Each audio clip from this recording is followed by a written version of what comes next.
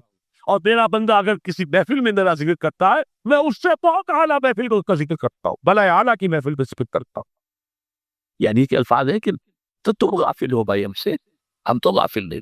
عظیم و ودلتائی سے لا یغیبو وارجو ہو رجال لا یخیبو. میں غائب ہو جاتا ہوں، وہ تو غائب ہونے والی ہستی نہیں ہے، ہر آن موجود. وہ معکم اینما کنتم وَإِذَا سَأَلَكَ عِبَادِي عَنِّي فَإِنِّي قَرِيبٌ أُجِيبُ دَعْوَةَ الدَّاعِ إِذَا دَعَانِ فَلْيَسْتَجِیبُوا لِی. لیکن اب آئی بات اصل، یہ دو طرفہ بات ہوگی. مجھ سے دعا کرو، کسی وقت کی پابندی نہیں، کسی جگہ کی پابندی نہیں، ناپاکی کی حالت میں ہو تب بھی دعا کر سکتے ہو. میری کتاب کو ہاتھ مت لگانا، مجھ سے دعا کر سکتے ہو، دعا پہ کوئی پابندی نہیں. لیٹے مانگو، بیٹھے مانگو، ناپاکی میں مانگو، پاکی میں مانگو، چاہو پاکو. دعا میں کوئی خطرت نہیں. اور جہاں پارو گے there and then I will listen to you and I will grant your prayers. اجیمو جو ہے، اجیمو دونوں مان، جواب دینا اور قبول کرنا. اجابت استجابت دونوں کا ایک ہی مفہوم ہے، جواب دینا، قبول کرنا. اجیب دعوت الداعی اذا دعان، میں تو حق پکارنے والے کی پکار کو سنتا ہوں، قبول کرتا ہوں جب بھی وہ مجھے پکارتا ہے. لیکن فَلْيَسْتَجِیبُوا لِی، میرا بھی تو کہنا مانو. چاہیے کہ یہ بھی میرا کہنا مانے، مجھ سے محبت کریں، مجھ سے لو لگائیں، میرے دین کے لیے اپنے آپ کو وقف کریں. ان صلاتی و نسکی و محیای و مماتی للہ رب العالمین. میرے باغیوں کے خلاف بغاوت کرے، میرے دین کا جھنڈا اونچا کرے. یہ سارے احکام ہے کہ یہ قرآن میں. قاتلوہم، جیسا کہ میں نے آپ کو بتایا اگلے ہی رکوع میں قتال کا حکم آ رہا ہے. اب وہ گھوڑوں کو روزہ رکھواتے تھے، بتا دیا یہ روزہ تمہیں کس لیے رکھوایا جا رہا ہے. اگلے ہی رکوع کے اندر حکم ہے، قاتلوا فی سبیل اللہ الذین یقاتلونکم وقاتلوہم حتی لا تکون فتنۃ ویکون الدین للہ. اللہ کے لیے دین ہو جائے، پورا کا پورا نظام اللہ کے تابع آ جائے. اس کے لیے پہلے دعوت دو، محنت کرو، جد و جہد کرو. اس دعوت کے نتیجے میں جمعیت فراہم کرو. جب جمعیت اتنی ہو جائے کہ پھر اس باطل نظام کے خلاف بغاوت کر سکو تو کرو بغاوت. اگر باطل نظام کے خلاف بغاوت نہیں کرتے ہو تو پھر ہم سے بغاوت ہے تمہاری. پہلے ذہنی بغاوت ہے، آپ ڈسون کیجئے ذہنی اعتبار سے، نفسیاتی اعتبار سے. میں اس نظام کو نہیں اور کرتا، ریکنسائل نہ کیجئے اس کے ساتھ ساتھ، کوئی تعاون نہ کیجئے اس کے ساتھ، کوئی چاچی اور ملازمت نہ کیجئے اس کی.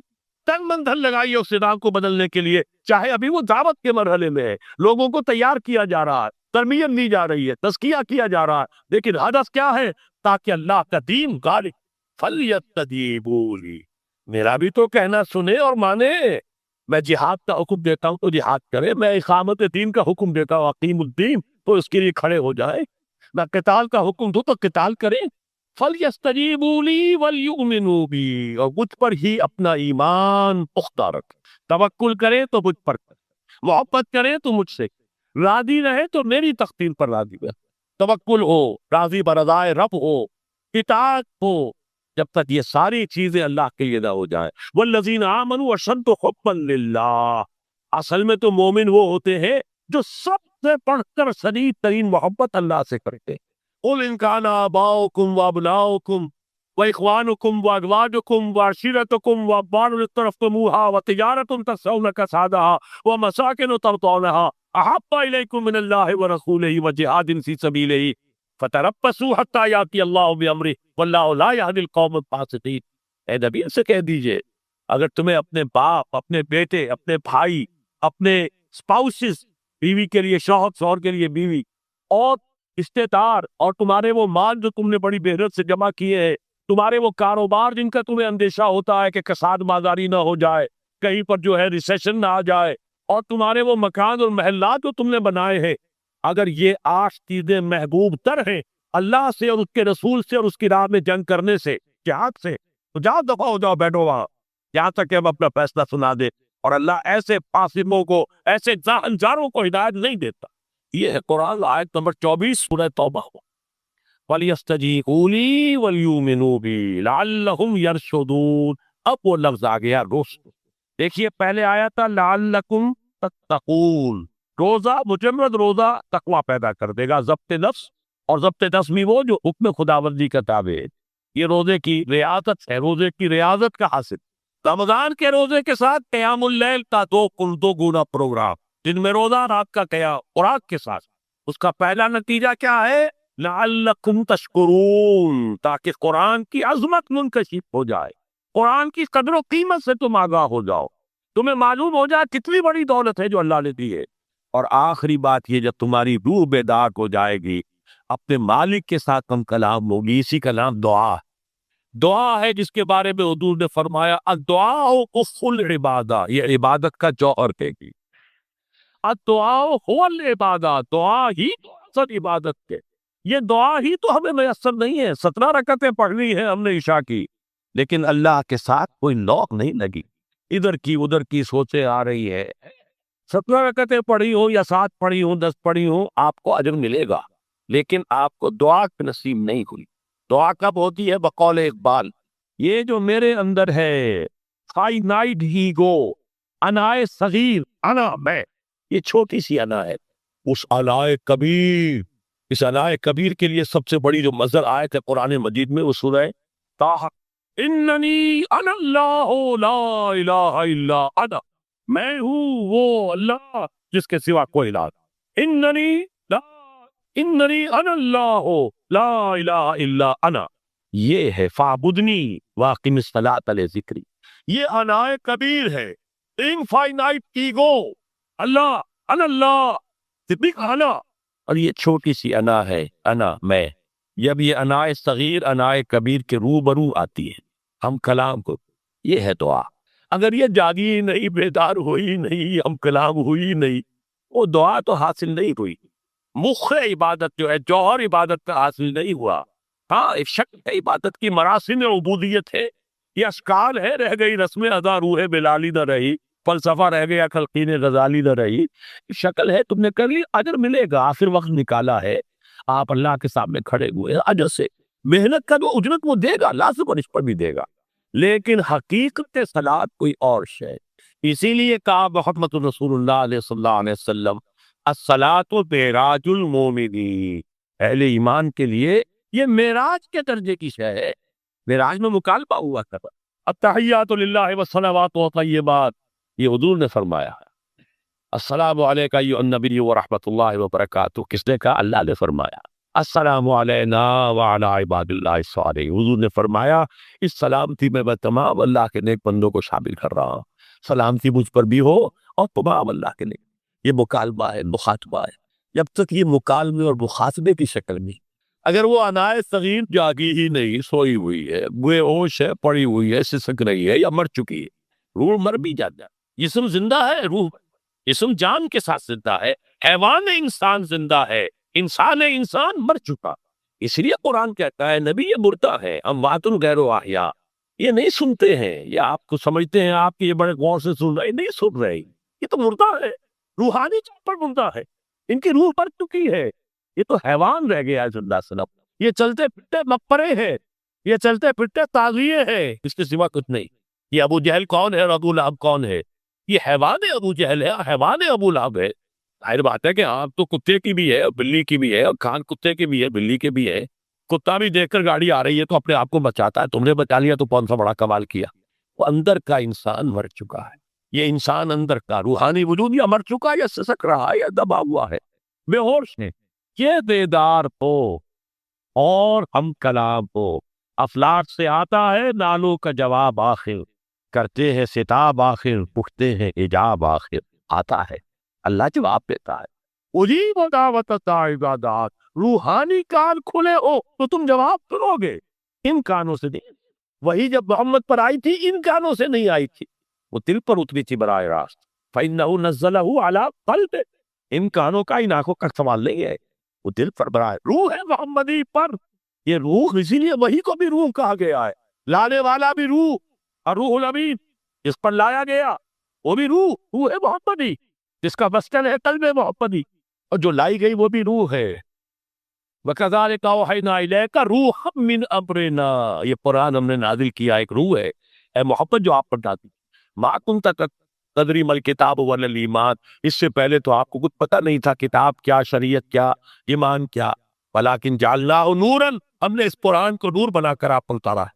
یہ ہے، اس کے لیے ہے اصل رشد۔ اب آخری لفظ آیا رشد، یہ گویا کہ جو مختلف الفاظ ہے قرآن میں کامیاب فائزون. اتم الصیام الی اللیل، پھر اب روزے کو پورا کرو رات تک. الی اللیل میں پھر بڑی بحثیں ہوئی ہیں. اس لفظ کی مناسبت سے اہل تشیع اس کے قائل ہے کہ جب کہ خوب اندھیرا ہو جائے، لیکن اہل سنت کا اجماع ہے کہ غروب آفتاب اس سے مراد، اس لیے کہ آغاز رات کا غروب آفتاب کے ساتھ. اور اس میں بھی احادیث کے اندر آیا ہے کہ تعجیل کرنی چاہیے. بعض لوگ وہی جو میں نے عرض کیا کہ تقویٰ کے تحت جو ہے جیسے کہ سفر میں بھی روزے رکھتے ہیں، یا 104 بخار کے درجے میں بھی وہ روزہ قضا کرنے کو تیار نہیں ہوتے، ایسے ہی وہ تاخیر کرتے ہیں اپنے تقوی کے حساب سے، کہیں ایسا نہ ہو کوئی غلطی نہ ہو جائے، کہیں یہ نہ ہو جائے، کہیں وہ نہ ہو جائے، تو پھر اس کے اندر وہ افطار میں. تو آپ نے فرمایا کہ قوم جو ہے اسی وقت میں صحیح رہے گی جبکہ وہ افطار میں عجلت سے کھا، یعنی سحری کے اندر بہت زیادہ جلدی کرنے کی ضرورت نہیں ہے. اگر اذان ہو رہی ہے اس کے دوران بھی اگر کچھ کھا پی رہے ہو تو کھا پی مکمل. اسی طریقے سے افطار کے اندر جو ہے وہ تاخیر کرنے کی ضرورت نہیں، سورج کے غروب کے ساتھ افطار کرنا. وَلَا تُبَاشِرُوهُنَّ وَأَنْتُمْ عَاكِفُونَ فِي الْمَسَاجِدِ، ہاں اپنی بیویوں سے تم مباشرت نہ کرو، تعلق زن و شو قائم نہ کرو جبکہ تم مسجدوں کے اندر معتکف. یہ اعتکاف کا ذکر ہو گئی. رمضان کے آخری عشرے میں یہ اعتکاف جو مسنون ہے کہ 21ویں شب سے شروع ہو جائے، یعنی 20واں روزہ ختم ہوا اس کے ساتھ یہ اعتکاف شروع ہو گیا. اور پھر اعتکاف مسنون جو ہے وہ جب تک کہ چاند نظر نہ آ جائے شوال کا عید کا، اس وقت تک یہ اعتکاف جاری رہے. یہ ہے مسنون اعتکاف. اس کی کیا حکمت ہے وہ میں بعد میں عرض کرتا ہوں. تو یہ حکمت جو ہے اس کے حوالے سے گفتگو بات پہ ہو جائے گی، لیکن یہاں یہ بتا دیا گیا کہ یہ جو رمضان کی 20 راتوں میں اجازت دی گئی ہے اپنی بیویوں کے ساتھ ہم بستری کی، وہ اس معتکف کے لیے نہیں ہے. جو مسجد میں معتکف ہے تو ہاں اس کی اہلیہ آ سکتی ہے وہاں ملاقات کے لیے، کسی مشورہ کوئی کرنا ہے بہت ضروری ہے، جائے ملاقات ہو سکتی ہے، لیکن یہ کہ مباشرت نہیں ہو سکتی. وہ فرمایا وَلَا تُبَاشِرُوهُنَّ وَأَنْتُمْ عَاكِفُونَ فِي الْمَسَاجِدِ تِلْكَ حُدُودُ اللَّهِ، یہ اللہ کی حدود ہے، شریعت اسلامی کی یہ حدود ہے. فَلَا تَقْرَبُوهَا، ان کے قریب تک مت جاؤ. قرآن مجید میں اس اعتبار سے دو انداز تعبیر ہے کہ اللہ کی حدود ہے فَلَا تَعْتَدُوهَا، یہ اللہ کی حدود ہے، ان سے تجاوز نہ کرو، اس حد کو پھلانگ نہ جاؤ، اس حد سے آگے نہ گزر جاؤ. یہاں ہے تقربوہا، اللہ تعالیٰ کی حدود کے قریب تک نہ جاؤ. اس کی وجہ ایک حدیث میں بیان کر دی گئی ہے کہ جیسے ہر بادشاہ کی ایک چراگاہ ہوتی ہے، وہ صرف شاہی جو بھی ہے جانور ہے ان کے، یا گھوڑے ہیں یا کوئی اور ہیں، ان کے چرانے کے چرنے کے لیے ہے. وہاں پہ کوئی رعایت کا کوئی آدمی اپنی بھیڑ بکریاں وغیرہ نہیں لے جا سکتا. وہ خیمہ کہلاتا تھا کہ یہ شاہ کے لیے مخصوص ہے. لِكُلِّ مَلَكٍ خِمًا وَحِمَ اللَّهُ مَحَارِمَهُ، اللہ بھی بادشاہ ہے اور کائنات کا ارض و سما کا، اس نے بھی جن چیزوں کو حرام کر دیا ہے وہ خیمہ، اس میں داخل نہیں ہونا تمہیں. تو فرمایا کہ جو چرواہا اپنی بھیڑوں کو بالکل اس کی آخری حد تک لے جائے گا تو اندیشہ ہے کہ کوئی بھیڑ کوئی بکری چھلانگ لگائے اور اس چراگاہ میں داخل ہو جائے. اس لیے کیپ این ڈسٹینس، ایک فاصلے پر رہو. احتیاط کا تقاضا یہ ہے کہ اس آخری حد کے قریب نہ جاؤ. فلا تقربوہا، اس کے قریب نہ جاؤ. ان حدود کی تو سختی کے ساتھ پابندی کرنی ہے. ان کے لیے یہ ہے کہ ان کو نہ صرف یہ کہ ان سے تجاوز نہیں کرنا، بلکہ ان سے ذرا کچھ فاصلے ہی پر اپنے آپ کو رکھنا. کذالک یبین اللہ آیاتہ للناس، اسی طریقے سے اللہ تعالیٰ واضح کرتا ہے اپنی آیات کو لوگوں کے لیے. وَلَعَلَّهُمْ يَتَّقُونَ، اور تاکہ وہ پھر تقویٰ کریں، بچے. جب احکام معلوم ہو گئے اب بچنا آسان. جب احکام معلوم نہیں تو اندیشہ ہے کہ کہیں کسی حرام کے اندر جو ہے وہ ملبس ہو جائے. جیسے کہ ایک حدیث میں آتا ہے کہ الحلال بین والحرام بین وبینہما مشتبہات، حلال کیا ہے یہ بھی واضح ہے، حرام کا یہ بھی واضح ہے. البتہ ان دونوں کے مابین کچھ چیزیں ہوتی ہیں متشابہات، پتہ نہیں حلال ہے کہ حرام ہو، تو تم بچو، ان چیزوں سے بھی بچو، اس لیے کہ اس کے اندر حرام ہونے کا اندیشہ ہے، لہذا ان سے بھی بچو. جو صریحاً حلال ہے اسی پر اکتفا، جن کے بارے میں تعین نہیں ہو پا رہا ہے کہ وہ حلال ہے، تو پتہ یہ بھی ثابت نہیں ہو رہا کہ وہ حرام ہے، تو ان سے بچ. یہ تقویٰ کا تقاضا ہے. اگرچہ قانونی اعتبار سے یہ کہا جائے گا کہ وہ مباح، جس شے کی حرمت کا ثبوت ہمیں کتاب اللہ اور سنت رسول سے نہ ملے وہ مباح، لیکن یہ ہے کہ تقویٰ کا تقاضا یہ ہے. قانون کا تقاضا یہ کہ مباح کو آپ اختیار کریں گے تو آپ پر گرفت نہیں ہے، اس لیے کہ اس کی حرمت ثابت نہیں ہے. لیکن تقویٰ کا تقاضا یہ ہے کہ آپ صرف اس شے پر اکتفا کریں کہ جس کے حلال ہونے کے لیے ثبوت اور دلیل موجود. تو یہ ہے کہ تلک حدود اللہ فلا تقربوها کذالک یبین اللہ لکم للناس آیاتہ للناس لعلہم یتقون. یہ احکام ہے تکمیلی روزے کے، جس کے ضمن میں نے کچھ احادیث نبویہ کے حوالے سے بھی ان کی مزید وضاحت کر دی. یہ تیسری بات، روزے کا اثر حاصل کیا ہے. پہلی آیت پر ہمیں توجہ دینی ہے. یا ایھا الذین آمنوا کتب علیکم الصیام، اہل ایمان کے اوپر روزہ فرض کیا گیا، لکھ دیا گیا، طے کر دیا گیا. اگرچہ جیسا کہ میں نے عرض کیا یہ ابتدائی حکم ہے اور اس میں وجوب علی التسدید وہ بعد میں آ چکا دوسری آیت. کما کتب علی الذین من قبل، جیسے کہ یہ فرض کیا گیا تھا ان پر جو تم سے پہلے تھے، یعنی یہود اور نصارہ، ان پر بھی یہ روزہ جو ہے یہ فرض تھا.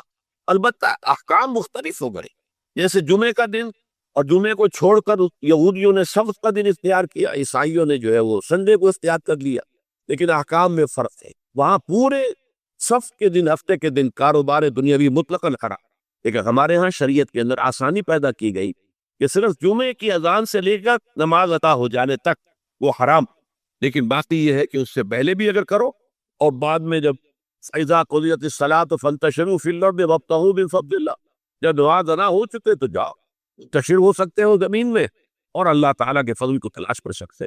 اسی طریقے سے اگرچہ حکم روزہ جو ہے وہ تو سابقہ امتوں میں بھی تھا، لیکن یہ اس کے احکام جو ہے ان کے اندر تغیر و تبدل ہے.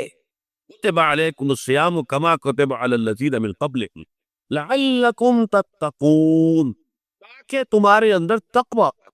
اب یہ ہے حکمت صوم کی پہلی آیت. تقوی کسے کہتے ہیں؟ کس چیز سے بچ؟ اللہ نے جو چیزیں حرام کی ان سے بچ، اللہ کے احکام کو توڑنے سے بچ. دیکھیے یہ لفظ جو ہے اس کا معنی ہے وا آف اور یا وقا. وقا یقی کے معنی ہے کسی کو بچانا. ہم دعا مانتے وقنا عذاب النار، اللہ ہمیں آگ کے عذاب سے بچا لے. لیکن اتقا بنتا ہے باب افتعال، واو تے میں شامل ہوئے تو اتقا، اور اسی سے تقوی. تقوی کے معنی کیا ہے؟ بچنا، خود بچنا. وقا یقی دوسرے کو بچانا. بچنا اللہ کے احکام کو توڑنے سے، اللہ کی حرام کردہ چیزوں میں ملوث ہونے سے، اللہ کے غضب سے، غصے سے، اللہ کی ناراضگی سے، اور آخرت میں اللہ کے عذاب سے. یہ بچنے کی روش ہے. پوری زندگی میں بھی اس کو جاری رکھیے. یہ تقویٰ زندگی میں کیا ہو؟ اللہ کے احکام کو توڑنے سے بچنا، اللہ کی حرام کردہ چیزوں میں ملوث ہو جانا، ان کا استعمال کھانے پینے سے متعلق ہو یا وہ شہوت سے متعلق ہو یا کسی اور چیز سے متعلق، اس سے بچنا. اور یہ بچنا جو ہے آخرت میں نتیجہ خیز ہوگا، جہنم سے بچاؤ ہو جائے گا، آگ کے عذاب سے نجات مل جائے. اچھا روزے کا اس سے تعلق کیا؟ یہ سمجھ دیکھیے، ہمارے گناہوں کا سب سے بڑا سبب ہمارے نفسانی تقاضے ہیں. ہم ایک حیوان بھی ہیں اور حیوان سے برتر بھی کچھ ہے، وہ میں بات کروں گا. لیکن حیوان تو ہے، جیسے ہر حیوان کو کچھ خوراک کی ضرورت ہے، ہمیں بھی ضرورت ہے. ہر حیوان کو بقائے نسل کا معاملہ جنسی ہے، وہ ہمارا بھی ہے. ہر حیوان کو کوئی نہ کوئی سر چھپانے کی جگہ چاہیے، کوئی گھونسلہ ہو، کوئی کھو ہو، کوئی بیل ہو، کچھ بھی ہو اسے چاہیے. اسی طریقے سے ہمارے سارے تقاضے، حیوانات کو بھی آرام چاہیے، ہمیں بھی آرام چاہیے. یہ حیوانی تقاضے جو ہے، جن کو ہم کہیں گے اینیمل انسٹنکٹس، ہمارے وجود کے اندر کہیں گے، اور ان کا تقاضا ہمارے اندر سے ابھرتا. اسی کو انڈین لیبیڈو کہا ہے فرائڈ نے. جدید نفسیات کا بابا آدم جو ہے وہ فرائڈ، اس نے اسے انڈ اور لفٹ سے تعبیر کیا. اس سے اوپر سیلف کو لایا، اور اس کے بعد جو ہے وہ سپر ایگو ہے. تو یہ 3 درجے اس نے متعین کیے ہیں، اور میں اس کی دقت نظر، ایکیوٹی آف آبزرویشن کا بہت قائل. ویسے نظریات کا جو نتیجہ اس نے نکالا ہے وہ غلط، لیکن ایکویٹی آف آبزرویشن کا قائل ہوں کہ اس نے انسانی شخصیت کے 3 لیولز کو آئیڈینٹیفائی کیا. یہی 3 لیولز ہمارے ہاں، نفس، قلب، روح، یہ 3 لیول. اس نے کہا ان لیبیڈو یہ لوسٹ ہے، پھر ایگو، سیلف، پھر سپر ایگو. 3 لیول وہ بھی مانتا، اگرچہ ان کی تعبیر اس نے غلط کی ہے، لیکن جہاں تک ان اور لیبیڈو کی تعبیر ہے وہ صحیح ہے. وہ حیوانی تقاضوں. ان حیوانی تقاضوں کے بارے میں یہ بات بالکل واضح رہنی چاہیے کہ یہ اندھے بہرے، انہیں صرف اپنی گریٹیفیکیشن، اپنے تسکین سے جو ہے ساری بحث ہے. اس سے کوئی غرض نہیں کہ حلال ذریعے سے ہو حرام ذریعے سے. پیٹ کھانے کو مانتا ہے، بھوک کے اندر اب آدمی جو ہے حرام کے اندر بھی بیمار بیٹھتا ہے. یہاں تک کہ خود شریعت اجازت دیتی ہے کہ اگر چاند پر بن جائے آدمی جو ہے وہ فاقے سے مر رہا تو وہ کوئی حرام چیز کھا کر بھی اپنی جان بچا سکتے، لیکن عام حالات میں نہیں۔ لیکن ہو سکتا ہے ہمارا چٹخارا جو ہے وہ حرام کی طرف ہمیں لے جائے، کسی کو واقعتاً اللہ نہ کرے کہ سور کے گوشت کا چسکا لگ جائے، وہ اس کے بغیر بچتا ہی نہیں، کھاتا ہے، شراب کی عادت ہو گئی پیتا ہے، یہ نہیں۔ تو ہمارا پیٹ مانگتا ہے اور اسے اس سے غرض نہیں کہ حلال سے کھایا ہے یا حرام سے کھایا۔ ہماری شہوت اپنی تسکین چاہتی، اسے اس سے غرض نہیں کہ حلال سے یا حرام سے، جائز سے یا ناجائز سے۔ اسی طریقے سے ہمارے تمام تقاضے جو حیوانی ہیں، ایک تو یہ کہ بہت زوردار ہے، اور چونکہ وہ اندھے بہرے ہیں، لہذا جو قرآن میں کہا گیا ان النفس لامارۃ بالسوء، یہ نفس تو بدی کا حکم دیتا ہی، یہ گویا کہ اس کے اندر رجحان جو ہے انہیرنٹ ہے کہ وہ بدی کی طرف انسان کو ترغیب دلاتا، چاہے وہ اپنی ضروریات سے متعلق ہو، چاہے چٹخاروں سے متعلق ہو، چاہے جو بھی لذت اسے درکار ہے اس سے متعلق ہو، چاہے وہ جنسی لذت ہے اور چاہے وہ طعام کی، یعنی جسے ہم کہتے ہیں کہ انسان جو ہے وہ اپنے پیٹ اور فرج کا غلام بنتا رہ جائے، اس لیے کہ جو تقاضا بھی آیا ہے اس کو پورا کر۔ یہ جو کیفیت انسان کی ہے، اس کے لیے ایک وقت جو ہے وہ روزہ فراہم کرتا ہے۔ روزے کے آپ نے 12 13 14 گھنٹے کا بھی روزہ ہوتا ہے، بعض جگہوں پر 16 17 گھنٹے کا روزہ ہوتا ہے۔ اس عرصے میں آپ اپنے نفس کو حلال چیزوں سے بھی روکے رکھتے ہیں۔ اس منہ گھوڑے کو جو ہے آپ اس کی لگام کس کر رکھتے ہیں کہ حلال پہ نہیں کھانے دے رہے، بھوک لگی ہو یا کھانا بہترین موجود ہے نہیں کھا سکتے، اللہ کا حکم نہیں، اللہ کی اجازت نہیں، شدید پیاس ہے، بہترین مشروبات فریج میں رکھی ہوئی ہے، نہیں کھا سکتے، نہیں پی سکتے، جائز نہیں ہے، کھانے کے حالت کو حرام نہیں ہے، بیوی موجود ہے، یا جیسے کہ لونڈیوں کا معاملہ ہوتا تھا لونڈی موجود ہے، لیکن نہیں، آپ اپنی شہوت جو ہے وہ اس سے پوری نہیں کر سکتے۔ یہ پابندیاں نفس کے اوپر لگانا، یہ ایک مشق، یہ ایک ریاضت ہے۔ اس ریاضت کا حاصل یہ ہونا چاہیے کہ انسان بقیہ 11 مہینوں میں اپنے آپ کو حرام سے تو بچائے، یہاں وہ حلال سے رکا ہوا اللہ کے حکم سے۔